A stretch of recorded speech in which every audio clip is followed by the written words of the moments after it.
Today, cybercriminals are taking advantage of an expanded attack surface to commit malicious activities ranging from hijacking user accounts to making fraudulent purchases.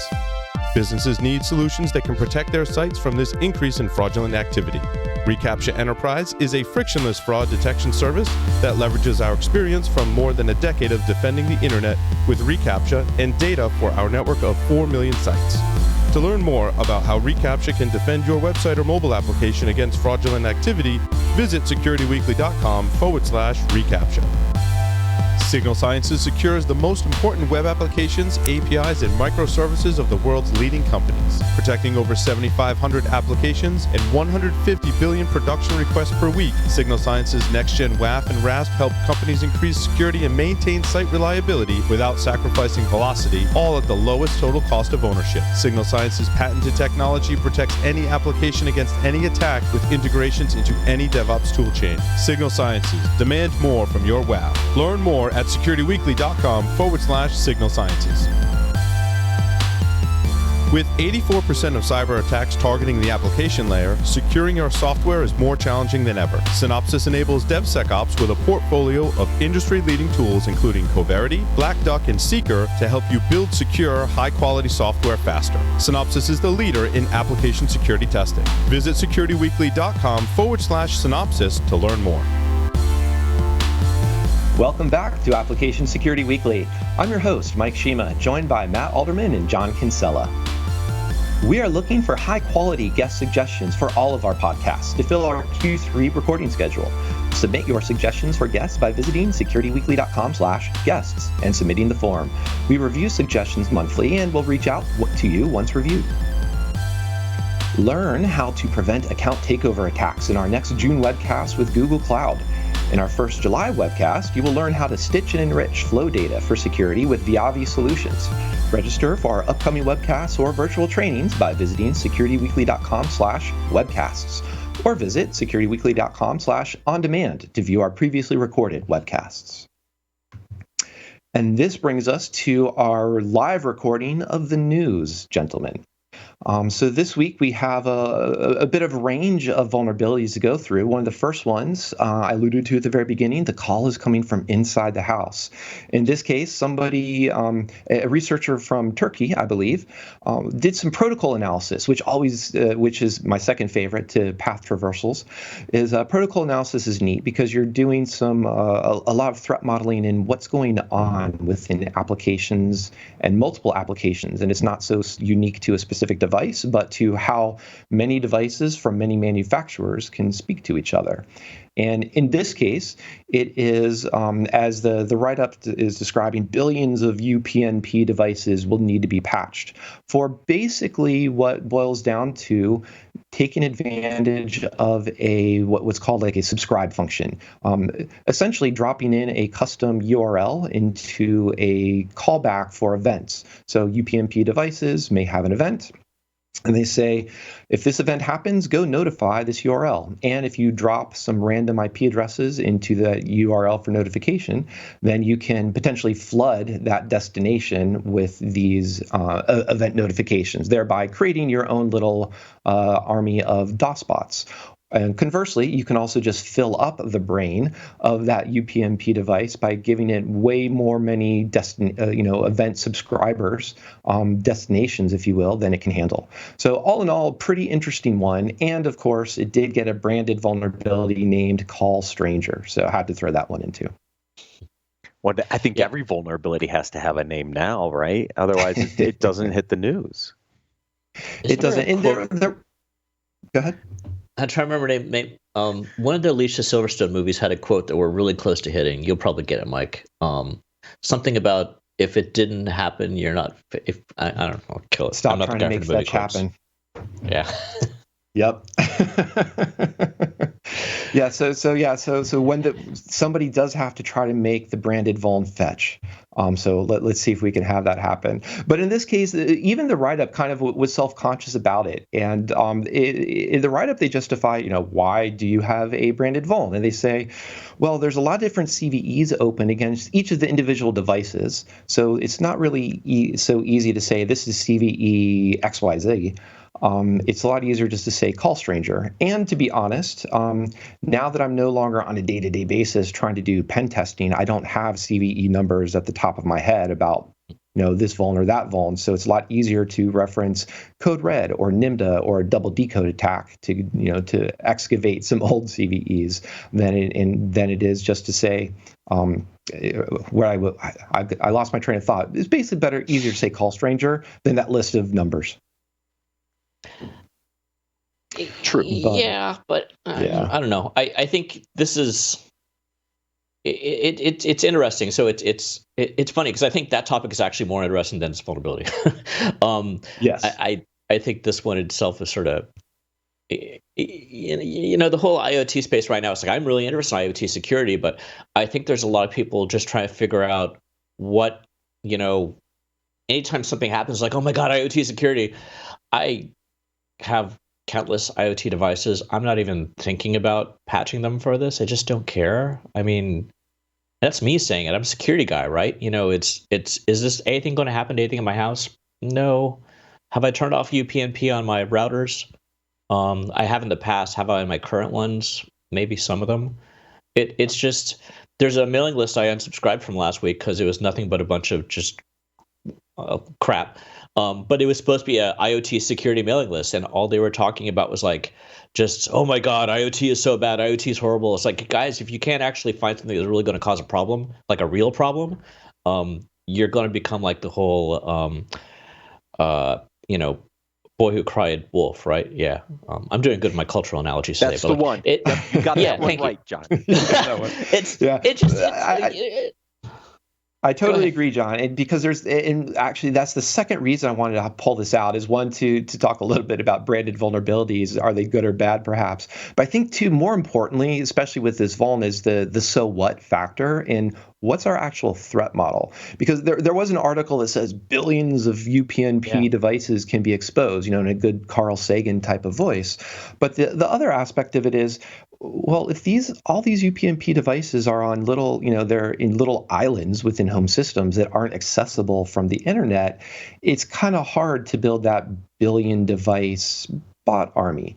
And the write-up, and not to discredit the quality of the write-up or the interesting aspect of that this was good research, but just in terms of the threat that comes from this, is when you're talking about essentially SSRF and say, cool, you can do some port scanning, or you can do some exfiltration because you can create custom URLs off to a destination of your choice. Yeah, sure. But to a degree, it's a little bit of, well, so what? Does that mean I couldn't actually, is there any egress proxy anyway? Why can't I just beacon out to something with curl without having to use this vuln? As well as how many of these devices are accessible. So it's a great way. I like to look at this as it's a great way to say everybody has an Xbox One, or well, not everybody, but lots of people recognize it, and more people, more developers may have that. So you can start from what's on your home network. Here's something how it might be affected, but then let's start to unwrap that a little bit and go through the threat model exercise and say, well, what's the real impact here? What are the consequences? How concerned would you have to be of this versus something else? And get into that idea of just that patch discussion. Is a patch even available? Can you patch it?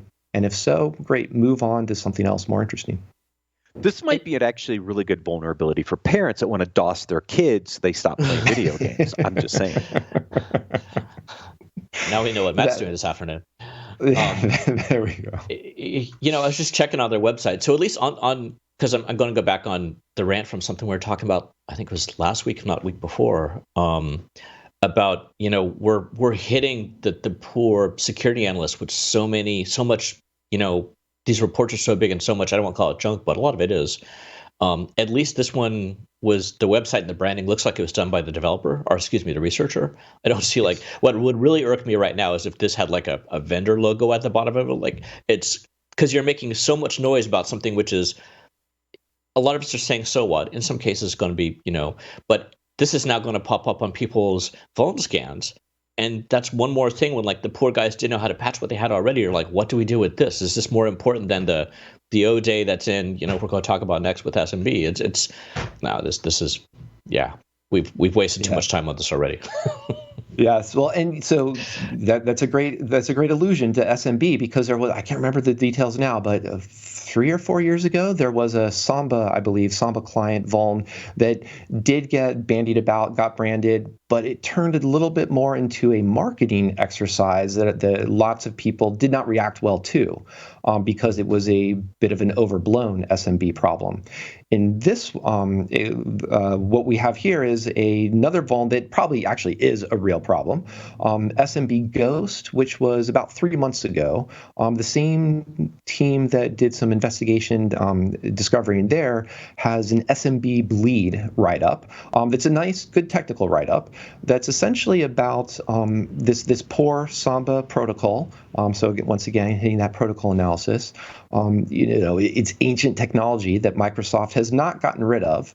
And in this case, it went from what was an integer overflow problem in SMBGhost to just a larger field size than expected for decompressing data. So again, still the same nature of the type of bug that they're exploiting. They're just doing it in a slightly different way. And they explain how to turn this SMB flaw into an RCE, combining with the previous one, or just basically leaking kernel memory. And kernel memory is where a lot of potentially useful information is. So some interesting aspects here. Nice work. Nice write-up, and the other thing that stood out to me for this is that not only can it help us have a different conversation than the previous one about threat modeling, what should we protect against, but this is also the type of vuln that should lend itself to fuzzing very well, because you're basically saying, here's a protocol talking between two different systems. Let's just, especially when you're dealing with decompression, field sizes, field lengths, offsets, those are great examples for being able to fuzz to find problems. And when can we get Microsoft to replace SMB? Good luck. Never? Yeah. So Blade Runner 2042, Microsoft SMB 2089, maybe. Let's see. Yeah, I don't know if that will ever be. That's so Windows 10 still worrying about that.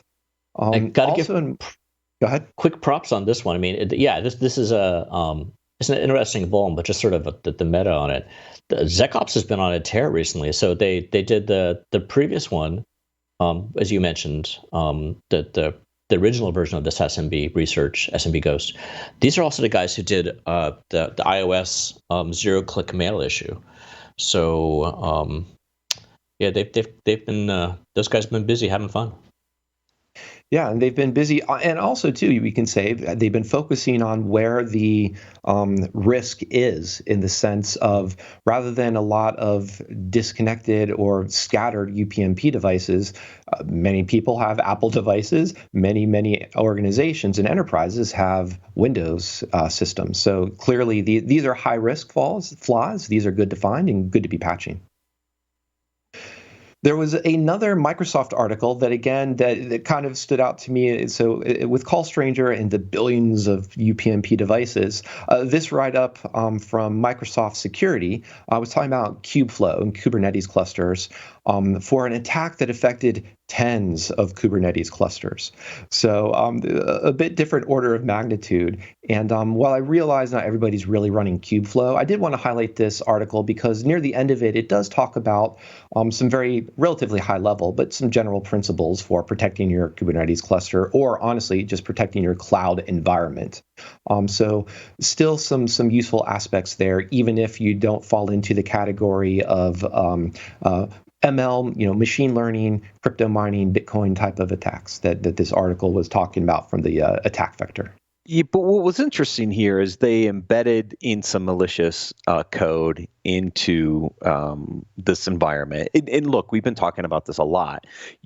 There are a lot of dependencies, and there's a lot of pieces to look at when you're building out container applications, and so it's easy potentially to grab a bad image and pop it on a misconfigured Kubernetes cluster and open yourself up to an attack. I'm just saying this is not impossible. And so, the different things you have to look at across your your pipeline is important because you've got code scanning here that could have identified some of this, misconfiguration of your infrastructure that could have caught some of this. So, I mean, these are all the important pieces that still have to be addressed.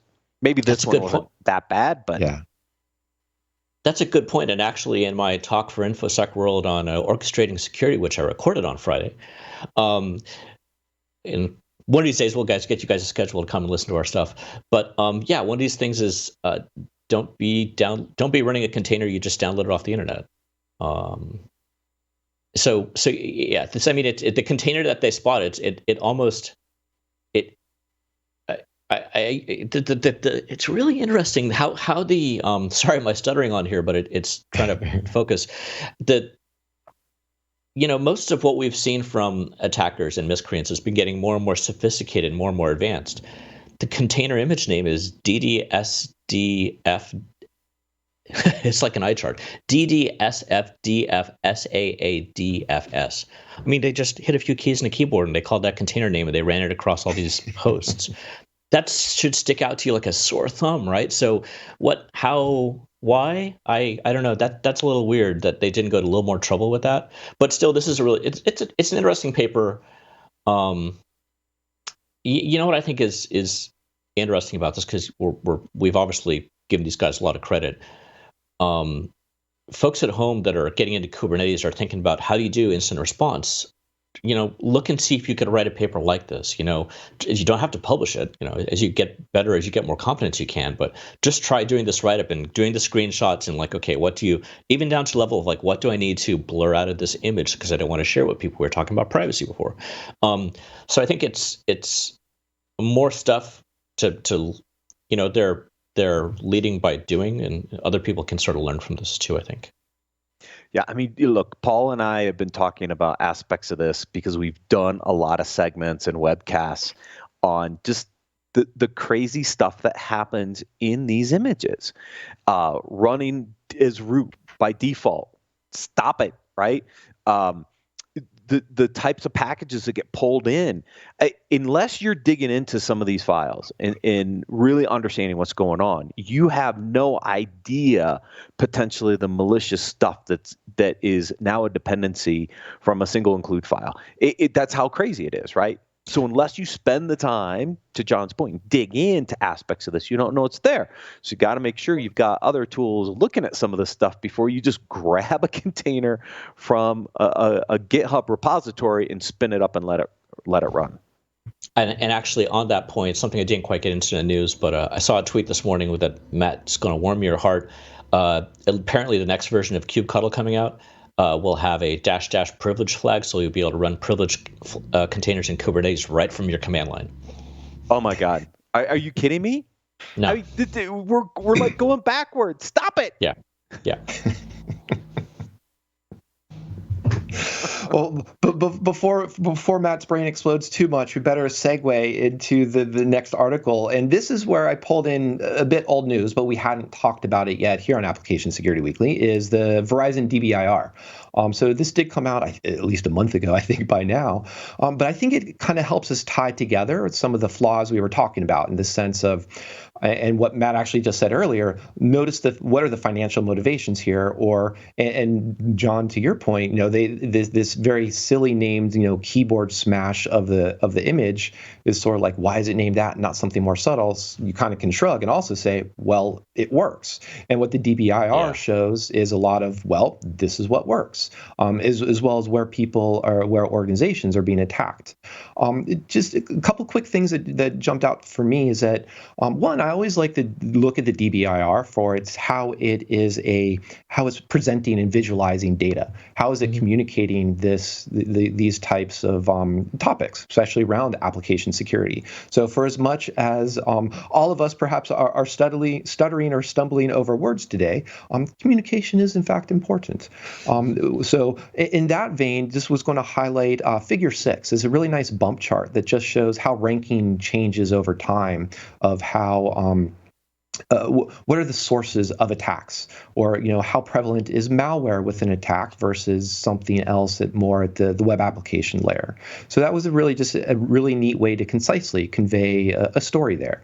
And I think the other thing that just made me kind of shake my head and moan and then want to just walk away from the report completely, not as a fault of their own, but as a fault of application security in general, is that the notable findings under the web application section, so relevant to us, is that in the data provided, SQL injection vulns and PHP injection vulns remain the most commonly exploited. So just a long sigh there, followed by in the vulnerability data of what the detectors out there are, or the people that reported what they're seeing being attacked. Cross-site scripting is the most commonly detected vulnerability, followed by SQL injection. So nothing, unfortunately, is changing too much on the web app side. Very sad face. Unfortunately, so 43% of attacks leverage web applications. Interesting stat, that's up. And when you go to your figure 6, misconfiguration used to be number 8. Now it's number 4. I keep telling people, I know it's not sexy, but this is what's driving breaches. Misconfigurations moving up that list. We're not focused on configuring our infrastructures and these services correctly. And you're seeing it continue to climb on the list as a cause for these breaches. Someday, someone will listen to me and figure this out. That's why they need to sign up for their mailing list and get into our Discord channel, and then you could have some good words with them. I think the other thing is that also, to the point, the motivations are primarily financial motivations. So they're not attacking web applications for the sake of attacking web applications. They're attacking the primary reasons. Primary reason, where is the money? And that's where malware or phishing or just taking advantage of misconfigurations comes from. There is, what did still stand out from the application security perspective is web applications were being compromised as a motivation to then pivot and use them as an attack to attack something else. So they're still going to attack that PHP installation, probably then to just pivot and then use that to attack some other organization for financial data. And that's probably going to be into a phishing or carding or something like that that has much more direct monetization of the vulnerability. So I thought that was just another thing that to keep in mind as you're building up threat models, discussing, what should we be care about, and kind of that so what question of threat modeling. Plus, the application is going to have access typically to a lot of these data sets that have this relevant, stuff that can be monetized too, right? And so again, back to app user data, right? Those 3 components. And if you look at what's going on, you're seeing identity, stolen credentials, applications, all leading to this data. That's why I say app user data is so important, because we see, even in this report, that those credentials, those identities, those application vectors are all leading to these data breaches. I'm going to cover parts of this report on BSW later today, but for a different reason. So I don't want to spoil it for anybody, but I was interested in some of the web app data that was in here. Sorry, one more on there. This is, I haven't got a chance to look. I consider this my favorite report of the year, and I haven't got a chance to read it yet. Figure 40. It looks like a spider crawled across the page. It takes a few seconds for you to really wrap your head around. That one is really no, but it's actually it's very great visualization of, based off the different categories you were just talking about. Error, malware, physical, blah blah. How many steps did it take from I'm guessing their first scan, so to speak, to actually popping a box or getting in somewhere, and it's the actual quote unquote hacking is the longest. And really, if they can find an error or misconfiguration or something, that's the quick way in. Yeah, and one way, to read that, and they have a couple paragraphs to explain how to interpret that butterfly vomit chart. They describe it, which I think is very evocative. But it's also a great point if you're having conversations with your teams about kill chains. How do we do kill chain analysis, or looking at the MITRE attack tree? Meaning, do we have ways of detecting that, especially when it gets into multiple steps to complete this type of compromise, to conduct this breach? If most breaches are just single digit 2 or 4 steps, possibly it's harder, but possibly that also means that's where you're focusing your logging and monitoring to detect and respond to that. So I think there's a lot of good stories that can come out of that, good conversations. So more reasons to highlight it, as well as listen to BSW later today to find out what else Matt wants to say. Speaking of, also in the vein of communication, there was this other DevOps.com article, review. Now, the article, it's a lot of words. It basically boils down to, I think, that says, remember your feedback process, and regardless of whether you're calling yourself a tool-based shop like we're Jenkins, Oracle, or the examples it provides, or you're saying we're an Agile or DevOps shop, so you know, just using a throwaway process, you should just be iterating. Basically, step back, look at what you've been doing. Are you succeeding? Do you actually have some metrics you're moving towards? And adjust accordingly. So just kind of a little bit of a reminder there in terms of, since we were focusing a lot on flaws and policy, you know, a lot talking about with Michelle and privacy, just wanted to throw in this aspect too of process. And then also to wrap up, there's a couple small things that we could maybe touch on for the news. And I know that John was trying to find some more good path traversals. Also wanted to highlight, in addition to John mentioned his ISW talk, there's also DevSecCon virtual talk going on that I believe is actually already started in progress. It has a lot of people who have come on to ASW. So if you want to hear more about, you know, hear some words from them about talking about application security and DevSecOps, you can also check that out. So I want to highlight that as well for our application security and DevSecOps community.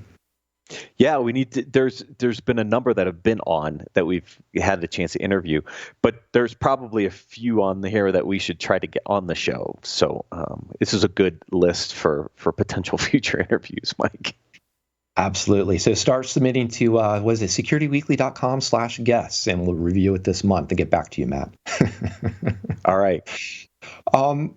John, I think before we have a few minutes left over, I wanted to throw over to you if there was anything finally that you wanted to highlight as a favorite Vuln of the week, perhaps. I had, because I'm always thinking of you as I'm, you know, going through and reading these type of things, and I know you love these path traversals. This was we can't find an actual link to the actual write-up. This one hasn't been branded, boys and girls, unfortunately. This was in Hackaday. They mentioned in their security blog last week. But command.com, or excuse me, command.exe. Wasn't this command.com? So I guess at some point they did switch over. My historical brain is speaking for me. But someone managed to figure out that you basically do a command.exe/c and then pass in a command with a bunch of ... and you can get it to run another command. So they're obviously not doing parsing on the string, but interesting just that someone managed to find that. I thought that was sort of cute. Yes, it definitely falls. The write-ups. Speaking of write-ups and threat modeling, it sort of tried to make this a higher risk perhaps than just a kind of a nod and smile and move along by saying, imagine a web application passes user data into command.exe, and imagine that command is a command that's called using basically .. to calc.exe. So a good example of, let's say, a stretch in your threat modeling as you're trying to talk about risk and consequences. So not quite in the vein of our UPnP definitely is a little bit more consequential than that, and the SMBleed and SMBGhost definitely much more interesting to talk about from a threat modeling perspective. But I think that's our bingo word of the day is threat modeling, as well as don't give up root. Don't give up root. Never, ever, ever. And don't run --priv either. So, John, go put you on the spot again real quick. Is there anything else you want to share or tease about your presentation as we can then send our listeners to go find it? Well, this one was just me. We've got a really great lineup. I mean, it might be better even to have Matt talk about this. I did a talk on orchestrating security for Kubernetes. So a little bit of about half was sort of leading up to why is Kubernetes popular and why is this a big complex thing, and then sort of diving down into infrastructure, application security, different aspects of what you need to think about. But I'm just one part of a whole day we have of cloud security stuff that Matt's been working on. Yeah, I mean, Paul's going to kick us off for the Container Summit, get into some of the work that he's done, a lot of the research on identifying vulnerabilities, multi-stage builds, slim builds, all the things that you have to think about from a container perspective is going to kind of kick us off. John's on. We have a few others. We're recording a panel tomorrow, and that panel will be about, what does container security look like in a serverless world? What happens when there is no container anymore, and we're just running functions everywhere, right? So we're going to get into that a little bit tomorrow, record that tomorrow for next week for Container Security Summit. But yeah, it should be a fun day. A lot of great speakers. We pulled the agenda together. We were originally going to deliver this live in March and then live in June. Now we get to pre-record it and deliver it virtually. Awesome. Well, we will still be, despite it being virtual, we will actually be excited about that and want to check it out. So listeners, please do sign up, check it out. And we should also maybe have just a live chat in our ASW Discord as it goes along so we can chat and comment on it, especially for John's segment. Hey. It'll be all in good fun. Well, I want to say thank you, John. I want to say thank you, Matt. And thanks everyone for listening. And thank you for joining us once again. We'll see you next week on Application Security Weekly.